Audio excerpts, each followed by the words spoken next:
రేవంత్ రెడ్డి గారు ఈ రోజు నుంచి 17th వరకు విద్యాశాఖ ఆధ్వర్యంలో ప్రజాపాలన ప్రగతి ప్రణాళిక పేరు మీద ఇవాళ కార్యక్రమాన్ని తీసుకున్నారు. ఇవాళ ఎల్బీ స్టేడియంలో రేవంత్ రెడ్డి గారు ఆ సభలో ప్రారంభమవుతున్నారు. అందులో భాగంగానే ఇవాళ నన్ను హౌస్ అరెస్ట్ చేయడం జరిగింది. రాష్ట్ర వ్యాప్తంగా ఉన్న మా విద్యార్థి నాయకులను కూడా, సిటీలో ఉన్న విద్యార్థి నాయకులను కూడా ఇవాళ హౌస్ అరెస్ట్ చేయడం జరిగింది. ఇలా ముఖ్యమంత్రి గారికి ఇవాళ భయం అవుతుంది. ఎందుకంటే అధికారంలోకి వచ్చి 2.5 సంవత్సరాలైనా ఈ రాష్ట్రంలోని విద్యాశాఖలో తను చేసింది చాలా శూన్యము, ఏం లేదు. మొత్తం విద్యా వ్యవస్థను నిర్వీర్యం చేసింది ఇవాళ రేవంత్ రెడ్డి గారు. దానికోసం చెప్పి ఇవాళ కొత్త కార్యక్రమం తీసుకున్నట్టుగా ఇవాళ కనిపిస్తూ ఉన్నది. ఇవాళ విద్యార్థులు రీఎంబర్స్మెంట్ రాక రోడ్ల మీద చాలా ఇబ్బంది గురవుతూ ఉన్నారు.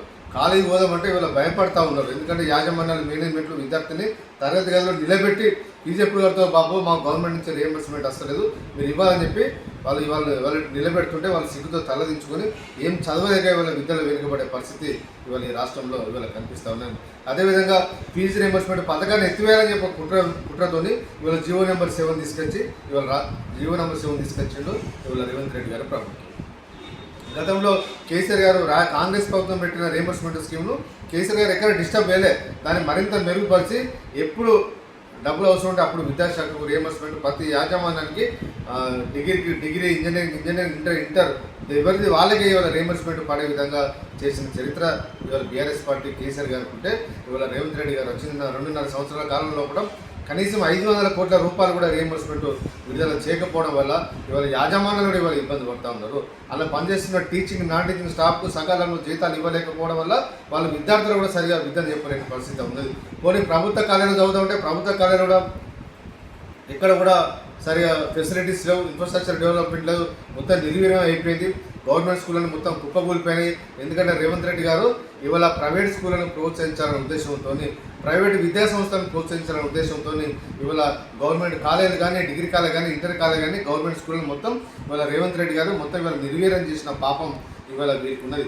ప్రైవేట్ విద్యా సంస్థల మోజుల పడి ఇవాళ ప్రభుత్వ విద్యను ఇవాళ నాశనం చేసిండు. మన జరిగిన పార్లమెంటు సెషన్లో ఒక రిపోర్ట్ ఇచ్చారు.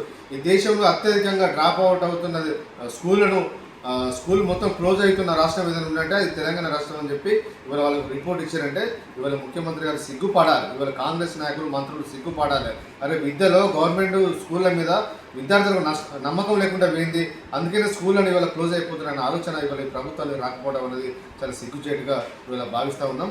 ముఖ్యమంత్రి గారు గుర్తుంచుకోండి, నిర్బంధాలతోని ఇవాళ విద్యార్థి ఉద్యమాలను మీరు అంచలేరు.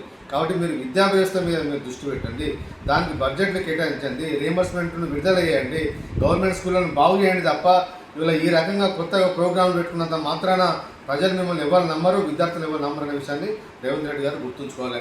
ఇప్పటి వరకు విదేశాల్లో చదువుకున్న విద్యార్థులకు ఓవర్సీస్ విడుదల చేయట్లేదు.